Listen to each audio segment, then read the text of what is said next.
Okay, we are live now, so we can get started. So hello, Dave, and hello to the people who are currently tuning in. Welcome to the 5th episode of Pi 515 CEO Super Series.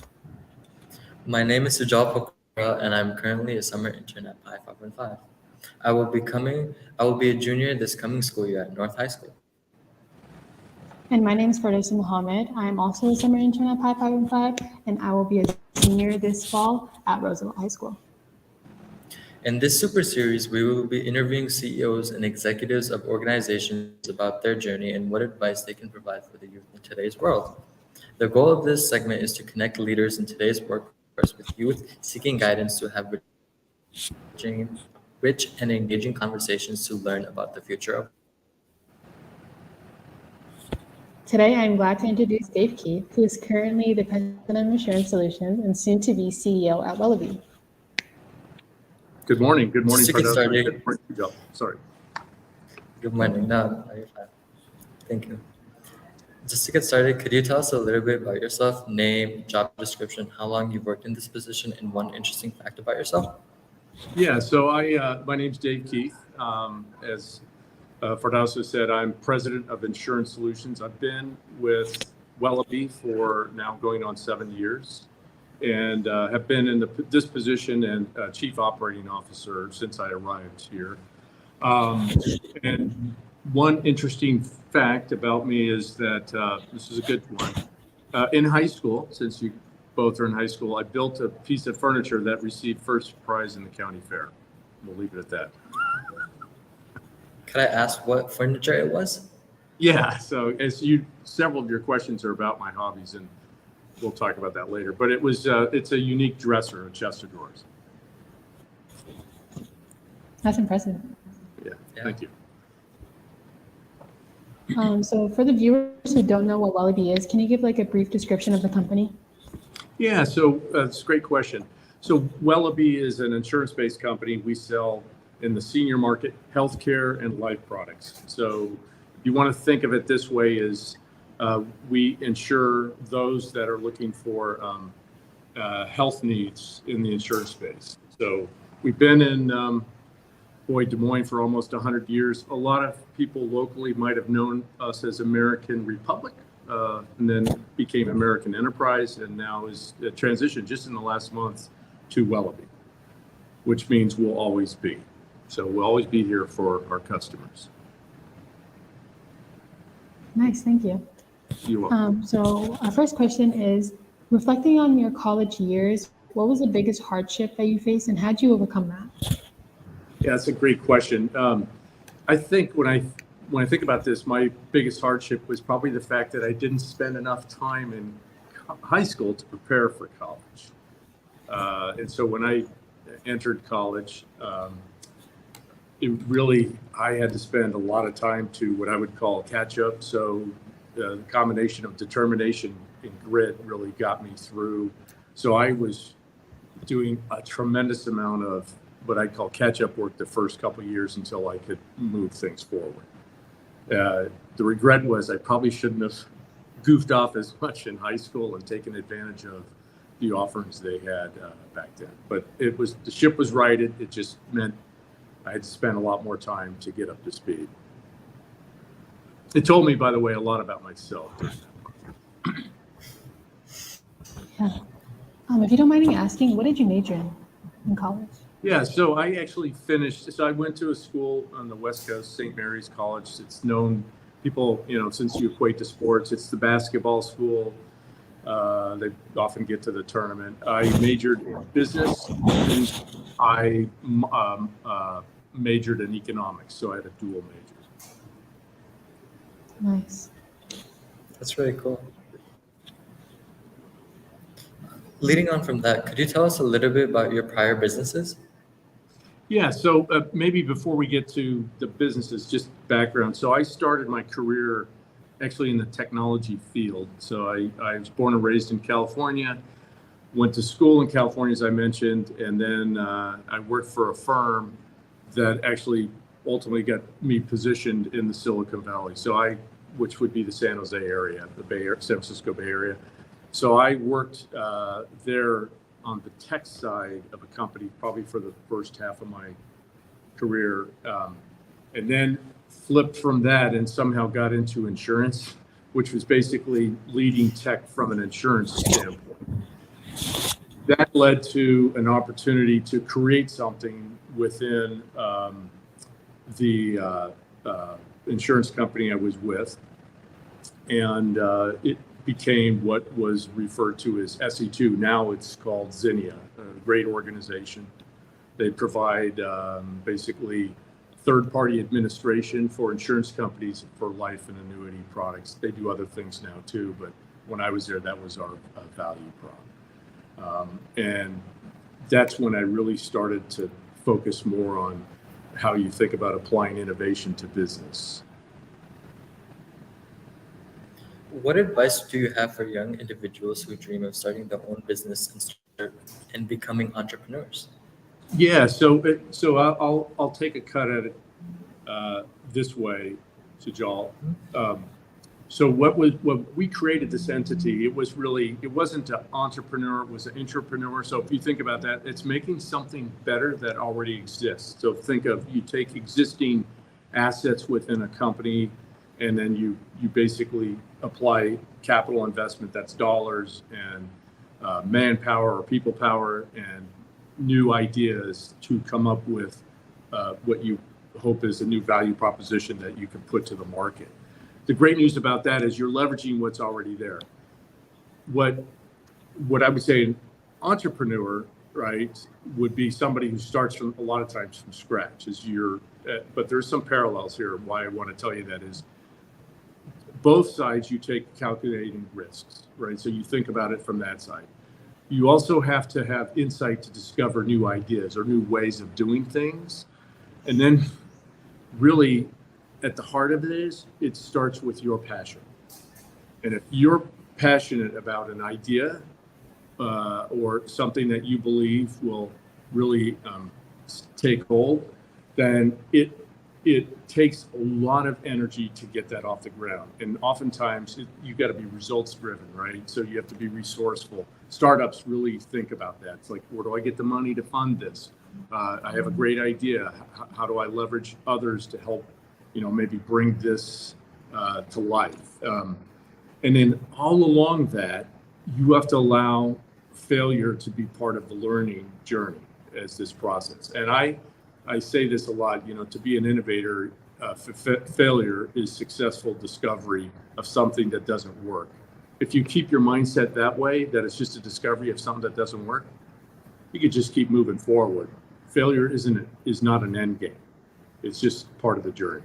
So to me, those are some of the key things. So if you summed it up, it's be able to be very passionate, be willing to look at, discover new ideas, and you're going to have to take risks. Thank you.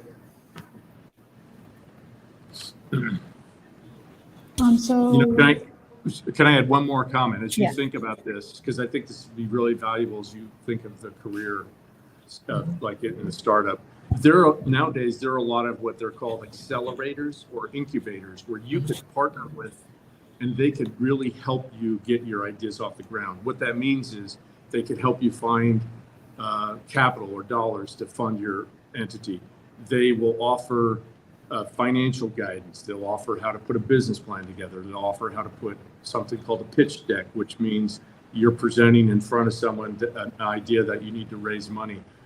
Those are cropping up all over the country. They've been actually in existence for a while. I know several like in Chicago and several in St. Louis and Madison and Dallas. They, even here, right, we have the accelerator in Des Moines. These as innovators, coming out of high school, going into college, you have these ideas. Don't hesitate to reach out to those entities. It's a good way to start building your network. Following up on that, why should young people learn about entrepreneurship, in your opinion? Why should what say? Why should young people or like the youth learn about entrepreneurship? One is learning about it I think helps you build your confidence on if you have ideas or things that you want to do, out in the world, in the marketplace, whether it's nonprofit or for profit. Oftentimes, learning about it and actually getting exposed to it, I think I go back to the other pieces. It helps you think about discovering new ideas. It gives you confidence. It helps you think about, like, how do businesses operate, or how do organizations operate? Again, a nonprofit versus a profit. All of those are huge values for young people versus just, walking into a standard environment today. That doesn't mean you have to go do that, but I think it's a great value add, and it's also an additional, if you want to think of, tool on your tool belt as you move through life. Yeah, thank you for that. You kind of touched on like advice for youth already, but I was wondering what the best piece of advice that you received is, and how has that shaped who you are today? So I would tell you, and I think this applies more now than it did when I was very, very young, and that is, you got to learn to embrace ambiguity. Change is not only constant, but it comes at us very fast. And today, you know what I'm talking about. It's very fast, and it's often with very little or no clarity, right? So think of all of those things in your life, these decisions, things coming much faster. You might not have all the answers, or you might not have a clear understanding of what's going to come out of this. But if you're willing to embrace the ambiguity, I think it makes the whole change process and how you think about things better as you go forward. So don't go in with a preconceived notion that this is the way it's going to be. As you know, the world's changing really fast, especially how we think about how companies operate, how we interact, through a digital component. Versus, when I grew up, we didn't have things like the iPhone or, the mobile applications, and technology isn't where it is today. And ambiguity actually is embedded in a lot of that in today's way of how we live. And so you got to learn how to embrace that. So would adaptability be a key factor to like what you have done then? Yes, very much. Right. So I have a view in life, people that I work with hear me say this, is there's two principles I live by. One is be a role player. Don't think about a title, just be a role player, because life is too short. You're going to be asked to do a lot of different things in life. And that's back to the embracing the ambiguity, right? You'll know what's good and what's not just based on your integrity and how you think about life. The second part of it is, once you get that, is acknowledge failure, replicate successes. So what does that mean? It just means you're going to fail. Acknowledge it. Move on. Understand why you failed. Try to grab the fruits or the nuggets that come out of it, and then really hone in on your successes. Understand and try to develop a framework around, boy, that always seems to work. I should probably try to apply those types of things. How would you and your peer leaders in the insurance sectors and Iowa workforce in general describe the best timing and formats to engage and reach our future Iowa workforce? That's a great, I see it on the screen, by the way. Yes. That's a great question. Yes, thank you. Thank you, Michael. Part of this is we need to build a framework, or in terms of how we do engage that workforce. So how, especially in the insurance space, leveraging, well, I'm speaking to one here, right? PI 515, right? How do we find those types of entities that, from a network perspective, many of the leaders within the insurance space within Iowa can leverage? So one of it is getting educated. What tools are available to us, and then how do we create a forum where the dialogue can be established? So it's a two-way. And I know, we currently at Wellaby, we have an internship program that we do every year. It works very well. It's very successful. We through the summertime, and we've hired individuals from that program. That's one way where we get to learn a lot too about the youth in the local market. So, how would you encourage creative thinking within the youth? You know, I think you got to expose yourself to new things or new ideas, right? So don't run away, right, from challenges or things that make you uncomfortable. Actually, I think at the time of your life, you should be willing to be more uncomfortable, let's say, than someone at my age. um, but engaging with your peers on projects. So I'm sure you have project-based work within your classrooms. So how do you do that? Also, engage in volunteerism, volunteer activities, which I believe too, from my experience, opens your mind up to new ways of thinking. But it's really new things and new ideas that if you're willing to embrace, hey, I want to learn that, it helps you also look at their potential opportunities that, that stand behind those doors that you open. And so I would encourage you both and, individuals in high school to do that. And I would say today versus when I was in high school, you have a lot more opportunities, I believe, in terms of those mechanisms. So then how do we try to get that exposure to it? Yeah, thank you. You're welcome. So your remarkable success in guiding developmental teams and creating businesses have paved your way for your upcoming role as CEO of Wallaby. How do you maintain your passion and enthusiasm for the industry, and what motivates you to keep pushing boundaries and setting higher goals for yourself? Right. First and foremost, I really enjoy my time, not just only in the industry, but I really like the teams the individuals I work with here. That in itself, our culture really drives, my excitement, right? We have a great leader, Tom Swank. He's still CEO, right? He hasn't been booted out. He will be chairman starting next year. He's done a fantastic job from a leader perspective. But we as an organization, I usually gravitate towards those cultures that like to do new things or like to challenge themselves. I personally like the challenges and opportunities that I've been given. I will tell you, in the insurance industry, it continues to evolve with the new opportunities, and especially with innovation. And with innovation, it not only provides new solutions, but it creates more opportunities for new skill sets to be applied to this industry. I would tell you, I've been in the industry since 1999. Prior, I mentioned where I was at before as in the tech sector.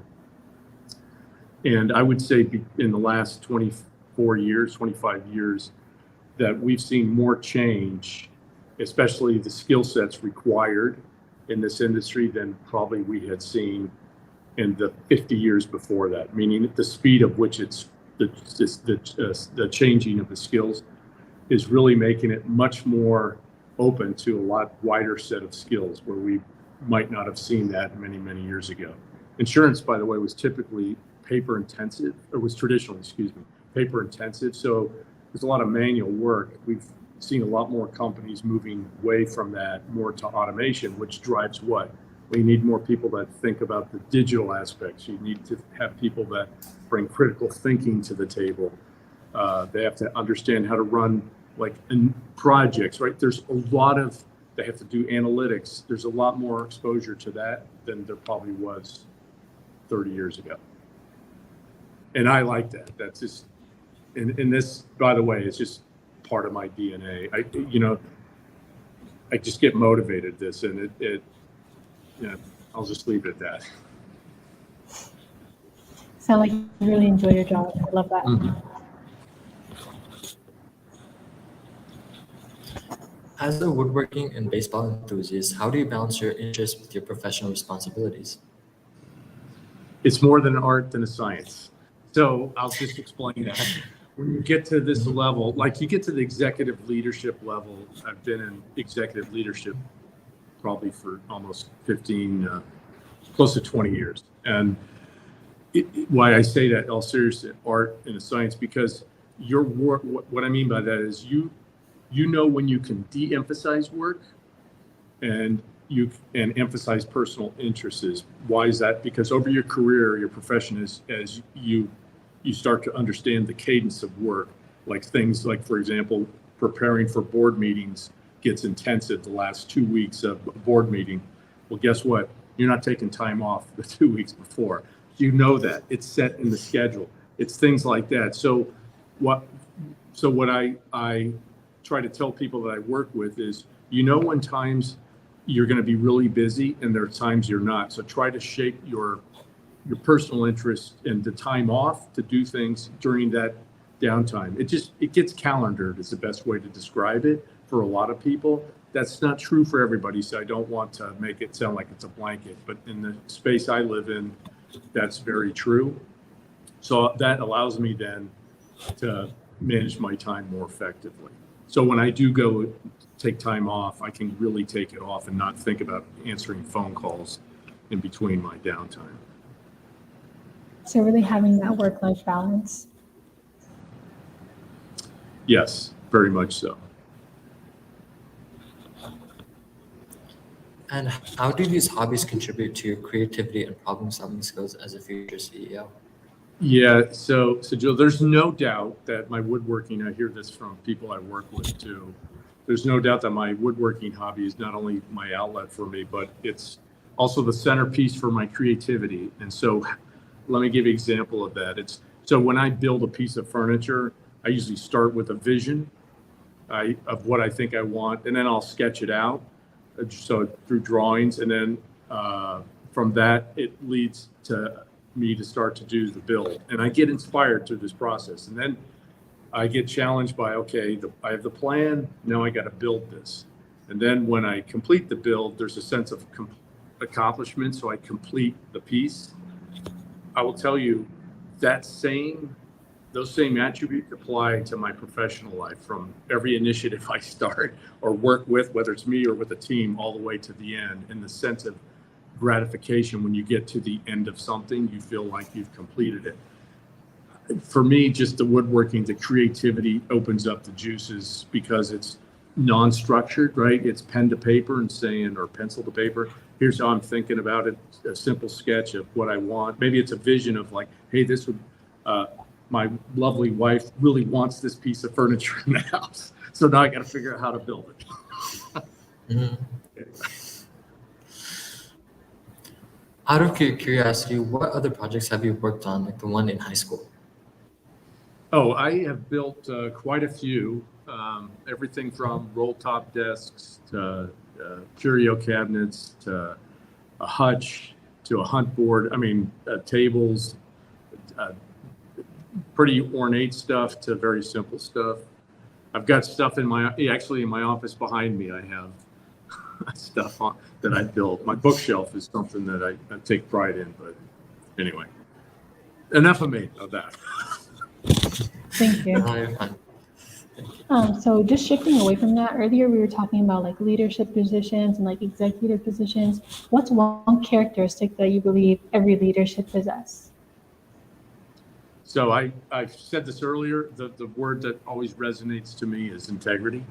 Mm-hmm. If you lead with integrity, a lot of other things fall into place. So let me explain. Some people may say, well, that's generic, but it's really not, because here's what it leads to. It leads to building trust with those who you work with, right? So I have a team that I work with, and we're all side by side, joined at the hip, trying to move the business forward. So integrity really helps reinforce the trust. Integrity helps you think, I think, clearly about a vision that could be shared across the organization. So it's not my way, it's a collective thought of this is where we want to take the business. Integrity helps you maintain open communication and dialogue, because you've built this trust with people around you, because they see that, you know what, you are who you are, and they're willing to have that. It also drives accountability. And in the end, right, if we're all on the same, from the team, we're all moving in the same space, I just think it helps inspire everybody. So you can say, well, those are all attributes as well. They are, but to me, they all born out of that integrity piece, because I could tell you, if you didn't have that, then trust is hard to build. The vision's not shared. Communication gets difficult. People are afraid to talk to you, right? Or the interaction, and inspiration is hard to come by. because there's not the confidence in the leadership. Thank you. So integrity is key, basically. Yes. All right. So mentorship is important in development. How have your previous mentors helped shape the person you are today? And how can young people find mentors that play like such a vital role in their life to grow and develop? Right. So I'll summarize the first part. I think you have to, for me personally, you have to have a mentor, find a mentor throughout your career that will come in and come out of your career, where you are in your career. Why is that? Because not every mentor lines up exactly with where you are and what you do. So my first mentor was, to be honest with you, when I stepped out of college and had my first job, he was a professor that I had in college. And I used to go back to his class and meet with him, have lunch with him, just to tell him what I was doing and, being the new person at work and whatnot. I found, even to this day, I still remember that, right? So I stayed in touch with them. And then moving on from that, I can tell you along my career journey, I had different mentors. Without getting into the specifics, I think that's what you need. When I started moving into that entrepreneur role I mentioned, building a business, I had a mentor who also had done that. And so he helped me think about that. That was extremely valuable, those insights. So now, as I look back at the two of you and many in high school, you should start with, I believe, getting involved in programs like the Iowa Mentorship Program, Big Brothers, Big Sisters. There are a lot more organizations, I believe now today, where you can get engaged in that can help you as you think about, from where do I go to college and what am I thinking of doing post-college? Each of those you'll find mentorship programs. I know in universities are starting to offer them too. So I think, again, I'll put a plug in PI, 515 is a good connection rod there as well. So that to me is a starting point. I know we talked about this a little bit earlier about your career and everything, but what are some pivotal points or decisions that you believe have paved your path to becoming the CEO of Wallaby? Great question. I'll summarize it this way, Sujal, is when given the opportunity to take on new roles or responsibilities to advance your learnings and enhance your learnings, you should really consider taking it. All along, remember I mentioned the principle of be a role player? I believe at the heart of it is why if you want to call success, my journey has come this far is because I was willing to be a role player. I wasn't set in a specific way of doing something. I was open to learn new things. I also have the motto, I share the motto, best leaders are best learners. So you always have to be kind of in that learning mode. I didn't come in and say, I want to be the CEO, just so everybody's clear of that. I truly know I can lead. I've always felt that. It's really developing the team around you or being part of the team and then being asked to lead, I'm totally honored and I'm actually humbled by this whole process and excited at the same time, right? So, but I've learned throughout my career, you need to surround yourself with high-performing people. It will also elevate your game as you consider to meander through an organization, whether it's you do a startup or you're part of a startup or you're in a traditional organization. It will lead, I believe, to a lot of opportunities if you're willing to say, I'm here to, be the best I can for the organization, that role play. Considering your experience during the pandemic, could you share any personal insights or lessons you gained from navigating those challenges? Yeah, that was a tough time, right, for all of us. Mm-hmm. And we all know, technology has embedded in that.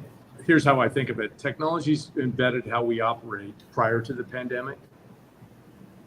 We just not only had it, we emphasized it in the pandemic. Think about all our lives. It became, hey, you want to buy something, you got to go on Amazon, right? The stores, a lot of times you couldn't even get into the stores, right? You had to order. Think of grocery stores, they would come out to your car, deliver your food, right? The world changed dramatically in terms of that. So what I think happened is there was this major dislocation in the world in terms of how businesses operate. And it repositioned the value propositions for a lot of businesses by using technology. Some were able to survive, some were not, right? I mean, we could tell those stories. But what's amazed me the most is moving through the pandemic is the level of engagement using technology hasn't slowed down. So bringing it back to us, we took advantage, as Tom Swank, our CEO, would say, we took advantage of a crisis, meaning in a thoughtful way. There was a situation we could have said, we're going to hunker down for a period of time and see what happens. We didn't. We actually did things in our business to better position ourselves for the future. So we actually invested both organizationally, operationally, from a technology to those entities we sell our products and services through, and we came out really strong on the other end. And so I think of this for us was we became a very agile organization to say, let's move through this. So in the end, we just took advantage of it, and we're better now, especially for those who we serve. Yeah, thank you for sharing that. I know COVID was a very difficult time, and it's very interesting to see how companies adapted to that and the way that they approached the situation. So thank you. Yeah, right. Finally, what are some key skills and mindsets that the youth should cultivate to achieve success both personally and professionally? And at this point, you can add any last comments or anything that you want to add on. Okay, thank you for those. I would tell you that what's kind of best served me in my youth, and I'll bring this back to you, is be inquisitive. All right, so I mentioned something about working in groups or teams. Be a team player. You'll find as you move into the work world, from high school, college, if you just elect to go to college or vocational school, and then you go into the work world, it's a lot of team-oriented effort. So be a team player is huge, right? So inquisitive, open-minded to new ways. When you're done with your textbooks and all of that, high school and in college, you're not done reading, right? You're not done getting educated. You're just starting. You're going to be in the workforce for, let's say, 30 years. You got to continually re-educate. And how do you do that? By new ways. You're going to go out and meet people, and as you think about your career and what they do, and can I apply some of that thinking to how I do things here? I will tell you, one of the underlying traits, we know we're in a digital world today, and it's not going to change, as you both know. Even at post my career, it's only going to be even much more embracive of how we operate.